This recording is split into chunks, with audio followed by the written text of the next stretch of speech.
তো আজকে আপনারা যে বিক্ষোভ করেছেন, বিক্ষোভ কর্মসূচি, এটার উদ্দেশ্যটা কি বলুন? আপনারা অবশ্যই অবগত আছেন যে বাংলাদেশে আমাদের একজন হিন্দু ভাইয়ের নাম দীপু দাস, বাড়ি ময়মনসিংহ। উনাকে বাংলাদেশের কট্টরপন্থী মৌলবাদী জিহাদিরা আগুনে পুড়িয়ে হত্যা করেছে এবং বাংলাদেশের প্রত্যেকটি জায়গাতে, প্রত্যেকটি স্থানে আমরা দেখতে পাচ্ছি যে মৌলবাদী জিহাদিরা তাদের জিহাদি কার্যকলাপকে তারা আরও দিন দিন বাড়াচ্ছে, বৃদ্ধি করছে এবং যেখানে যেখানে হিন্দু পাচ্ছে হিন্দুদের নিধন ক্রমাগত বেড়েই চলছে।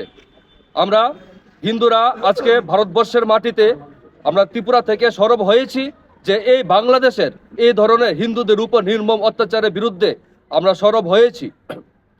শুধু এই বাংলাদেশেও নয়, আমরা ভারতবর্ষেও অনেক জায়গাতে যেখানে জিহাদিদের বা হিন্দুদের সংখ্যা বেশি দেখছি, আমরা মুসলিমদের সংখ্যা বেশি, ওই জায়গাতে আমরা কি হচ্ছে যে হিন্দুদের উপর এরকমভাবেই অত্যাচার নিপীড়ন চলছে।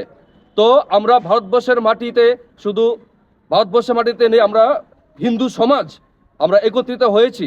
এই যে বাংলাদেশে এই আমাদের হিন্দু ভাইকে আল্লাহু আকবর বলে যে নিধন করা হয়েছে, এ ধরনের কার্যকলাপের বিরোধিতায় আমরা হিন্দু সমাজ সরব। এবং আমরা ভারতবর্ষে দেখতে পাচ্ছি যে অনেকে তাদের যে পলিটিক্যাল, তাদের ভোট ব্যাংকের রাজনীতি করতে গিয়ে ওদেরকে সমর্থন করছে, সহযোগিতা করছে।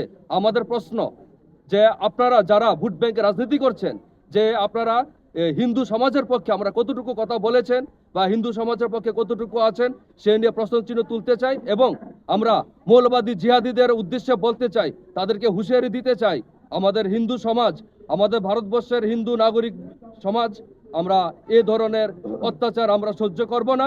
এবং ভবিষ্যতে যদি এ ধরনের অত্যাচার যদি বন্ধ না হয়, হিন্দুদের যে নির্মম অত্যাচার, হিন্দুদের উপর যে আক্রমণ, জিহাদি কার্যকলাপ যদি বন্ধ না হয়, আমরাও মা কালীর ভক্ত, মা কালীর কাছে আমাদের ভারতবর্ষের হিন্দুরা মায়ের কাছে বলি দেওয়ার জন্য প্রস্তুত। আমরা হিন্দু সমাজ এই ধরনের জিহাদি কার্যকলাপের বিরুদ্ধে সরব হওয়ার জন্য আমরা সর্বদা প্রস্তুত। এবং ভারতবর্ষের এবং ত্রিপুরা সমস্ত হিন্দুদের কাছে আমরা আহ্বান করতে চাই, চলুন গর্জে উঠুন এবং জিহাদিদের বিরুদ্ধে লড়াইয়ে আমাদের সাথে সামিল হন এবং হিন্দু হিন্দু ভাই ভাই এই মন্ত্রে দীক্ষিত হয়ে শক্তিশালী হিন্দু সমাজ গড়ে তুলুন।